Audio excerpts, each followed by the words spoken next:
ನಮಸ್ಕಾರ ಎಲ್ಲರಿಗೂ. ಇವತ್ತೇ ನಾವು ನಿಮಗೆ ಬಹಳ ವಿಶೇಷವಾಗಿ ಮತ್ತು ಅತಿ ಸುಲಭವಾಗಿ ಪುಳಿಯೋಗರೆಯನ್ನು ಯಾವ ರೀತಿ ಮಾಡೋದು ಅಂತ ಹೇಳಿ ತೋರಿಸ್ಕೊಡ್ತೀವಿ ರೀ. ಈಗಂತರೂ ನಿಮಗೆ ಬಹಳ ಯೂಸ್ಫುಲ್ ಆಗ್ತೈತೆ ರೀ. ನೈವೇದ್ಯಕ್ಕೂ ಮಾಡ್ಬೋದು ಅಥವಾ ನಿಮಗೆ ಯಾವಾಗ ಬೇಕೋ ಅವಾಗ ಮಸ್ತಾಗಿರುವಂತಹ ಇನ್ಸ್ಟಂಟಾಗಿ ಈ ರೀತಿ ಪುಳಿಯೋಗರೆಯನ್ನು ಮಾಡ್ಬೋದು ರೀ. ಹಾಗಾದ್ರೆ ನೀವು ನೋಡೋಕೆ ಅದಕ್ಕಿಂತ ಮೊದಲು ನಮ್ಮ ಚಾನಲನ್ನು ಸಬ್ಸ್ಕ್ರೈಬ್ ಮಾಡಿಲ್ಲ ಅಂತಂದ್ರೆ ತಪ್ಪಲಾರ್ದ ಚಾನಲ್ ಸಬ್ಸ್ಕ್ರೈಬ್ ಮಾಡಿ ಬಾಜು ಬರೋ ಗಂಟಿನೂ ಬಾರಿಸಿಬಿಡ್ರಿ.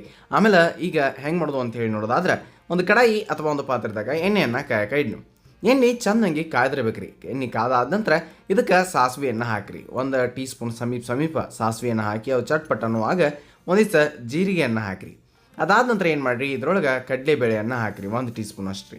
ಹಂಗೆ 1 ಟೀ ಸ್ಪೂನ್ ಅಷ್ಟು ಇಲ್ಲ ಅದಕ್ಕಿಂತ ಸ್ವಲ್ಪ ಜಾಸ್ತಿ ನೀವು ಬೇಕಂದ್ರೆ ಉದ್ದಿನ ಬೇಳೆಯನ್ನು ಹಾಕಿರಿ. ಅಷ್ಟಾದ ನಂತರ ಒಂದಿಟ ಇದಕ್ಕೆ ಇಂಗನ್ನು ಸೇರಿಸ್ರಿ, ಇಂಗು. ಅದಾದ ನಂತರ ಇದಕ್ಕೆ ಶೇಂಗಾನ ಹಾಕಿರಿ. ಶೇಂಗಾ ನೀವು ಸ್ವಲ್ಪ ಜಾಸ್ತಿ ಹಾಕೋದ್ರಿಂದ ಬಹಳ ಚಲೋ ಅನಿಸ್ತೈತಿ. ಸಣ್ಣ ಹುಡುಗರು ಭಾಳ ಇಷ್ಟಪಟ್ಟು ತಿಂತಾರೆ. ಅದಾದ ನಂತರ ಗೋಡಂಬಿನೂ ಹಾಕಿರಿ. ತೀತ್ರಿ ಗೋಡಂಬಿನೂ ನೀವು ಬೇಕಂದ್ರೆ ಕಟ್ ಮಾಡಿ ಹಾಕ್ಬೋದು ಅಥವಾ ಹೆಂಗೆ ಬೇಕೋ ಹಂಗೆ ಹಾಕಿರಿ. ಅದಾದ ನಂತರ ಒಂದು ಸ್ವಲ್ಪ ಒಣ ಮೆಣಸಿಕಾಯಿ, 2 ಒಣ ಮೆಣಸಿಕಾಯನ್ನು ಹಾಕಿ ಇವನ್ನ ಕರೆಕ್ಟಾಗಿ ಫ್ರೈ ಮಾಡು.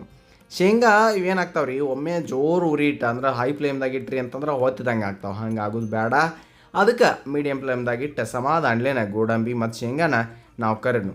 ಅದಾದ ನಂತರ ಏನು ಮಾಡೋಣ, ಇದ್ರೊಳಗೆ ಫ್ರೆಶ್ ಕರಿಬೇವನ್ನು ಹಾಕಿ ಅದನ್ನು ಸ್ವಲ್ಪ ಆ ಕಡೆಯಿಂದ ಈ ಕಡೆಯಿಂದ ಆ ಕಡೆ ಮಾಡಿಬಿಡ್ನು ಅಂದ್ರೆ ಕ್ರಿಸ್ಪಿ ಆಗಿ ಬಿಡ್ತೈತೆ ರೀ.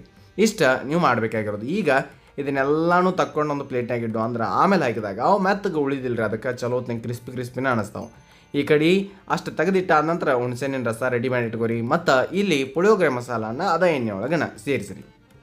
ಮುಂದಕ್ಕೆ ಇದ್ರೊಳಗೆ ಹುಣಸೆಹಣ್ಣಿನ ರಸವನ್ನು ನೀವು ಹಾಕಿರಿ. ಪುಳಿಯೋಗರೆ ಮಸಾಲ, ಹುಣಸೆಹಣ್ಣಿನ ರಸ, ಅದಾದ ನಂತರ ಬೆಲ್ಲದ ಪುಡಿಯನ್ನು ನಾವಿಲ್ಲಿ ಹಾಕಬೇಕು. ಇಷ್ಟಾದ ನಂತರ ಅದಕ್ಕೊಂದೀಟ ಅರಿಶಿನ ಪುಡಿಯನ್ನು ನೀವು ಸೇರಿಸಬೇಕು. ಮುಂದಕ್ಕೆ ಬೇಕಂತಂದ್ರೆ ಕೆಂಪು ಖಾರದ ಪುಡಿ ಇಲ್ಲ ಹಾಕಲಿಲ್ಲ ಅಂತಂದ್ರೂ ನಡೀತೈತೆ, ಅದು ಸ್ವಲ್ಪ ಅಂದ್ರೆ ಸ್ವಲ್ಪ. ಇಷ್ಟಾದ ನಂತರ ಇದಕ್ಕೆ ನೋಡ್ಕೊಂಡು ಎಷ್ಟು ಬೇಕೋ ಅಷ್ಟು ಉಪ್ಪನ್ನು ಸೇರಿಸಿ ಕಂಪ್ಲೀಟಾಗಿ ಮಿಕ್ಸ್ ಮಾಡಿ. ಪುಳಿಯೋಗರೆ ಮಸಾಲ, ಹುಣಸೆಹಣ್ಣಿನ ರಸ ಮತ್ತು ಬೆಲ್ಲ ಪೂರ್ತಿ 3 ಕೂಡಿಕೊಳ್ಬೇಕು. ಹಂಗೆ ನೀವು ಇದನ್ನು ಸ್ವಲ್ಪ ಹೊತ್ತು ಮಿಕ್ಸ್ ಮಾಡಬೇಕು ಅಷ್ಟೇ ರೀ. ಬಹಳ ತನ ಅಂತೇನಿಲ್ಲ ರೀ, ಸ್ವಲ್ಪ ಈ ರೀತಿಯಾಗಿ ಕಾಣಕತ್ತತಿ. ಆಮೇಲೆ ಇದನ್ನು ನೀವು ಸ್ಟೋರ್ ಮಾಡಿ ಸಹ ಇಟ್ಕೊಂಡು ನಿಮಗೆ ಯಾವಾಗ ಬೇಕೋ ಅವಾಗ ಪುಳಿಯೋಗರೆಯನ್ನು ನೀವು ತಯಾರು ಮಾಡ್ಕೊಳ್ಬೋದು ರೀ. ಲೋ ಫ್ಲೇಮ್ದಾಗ ಇಟ್ಟು ಮಿಕ್ಸ್ ಮಾಡಿ ಆಮೇಲೆ ಕೆಳಗೆ ತೊಗೊಂಬಂದು ಇದ್ರೊಳಗೆ ನೀವು ಬಿಡಿಯಾಗಿ ಅನ್ನ ಮಾಡ್ಕೊಂಡಿದ್ರಿ ಅಂತಂದ್ರೆ ಬಹಳ ಚಲೋ. ಆ ಒಂದು ಅನ್ನ ತೊಗೊಂಡು ಬಂದು ಇದ್ರಾಗ ಹಾಕಿ ಕಂಪ್ಲೀಟಾಗಿ ಇದನ್ನು ಮಿಕ್ಸ್ ಮಾಡಿರಿ.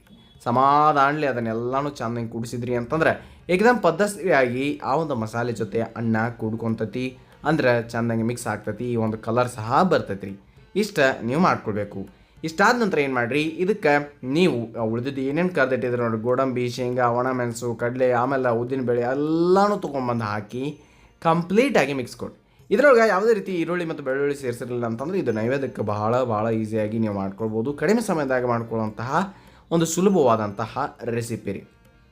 ಗೊತ್ತಾದ್ರಲ್ಲ, ಇಷ್ಟ ನೀವು ಮಾಡಬೇಕಾಗಿರೋದು ಒಂದು ಸಿಂಪಲ್ ಆಗಿರುವಂತಹ ಮೆಥಡ್ ರೀ. ಆಮೇಲೆ ಆ ಒಂದು ಪುಳಿಯೋಗರೆ ಮಸಾಲನ್ನು ನೀವು ಯಾವ ರೀತಿ ಮಾಡೋದು ಅಂತೇಳಿ ನಾವೀಗಾಗಲೇ ತೋರಿಸ್ಕೊಟ್ಟಿದ್ದೀವಿ ರೀ, ಮನೆ ಒಳಗಡೆ ಮಾಡುವಂಥದ್ದು. ಅಥವಾ ನೀವು ಹೊರಗಿಂದ ಒಂದು ಮಸಾಲ ಪ್ಯಾಕೆಟ್ ತೊಗೊಂಬಂದು ಮಾಡಿದ್ರೂ ನಡಿತೈತಿ. ಹೆಂಗೆ ಬೇಕೋ ನೀವು ಹಂಗೆ ಇದರೊಳಗೆ ಮಾಡ್ಕೊಳ್ಬೋದು ರೀ. ಅಥವಾ ನಿಮ್ಮ ಏನರೇ ಸಜೆಷನ್ಸ್ ಇದ್ದು ಅಂತಂದ್ರೆ ನೀವು ನಮ್ಮ ಕಮೆಂಟ್ ಸೆಕ್ಷನ್ನಾಗಿ ಬರೋದು ಸಹ ಹಾಕ್ಬೋದು ರೀ. ಇದರಿಂದ ನಮಗೂ ಹೆಲ್ಪ್ ಆಗ್ತೈತಿ ಮತ್ತು ಈ ವಿಡಿಯೋ ನೋಡುತ್ತಿದ್ದವರು ಅವ್ರಿಗೂ ಸಹ ಹೆಲ್ಪ್ ಆಗ್ತೈತಿ ರೀ.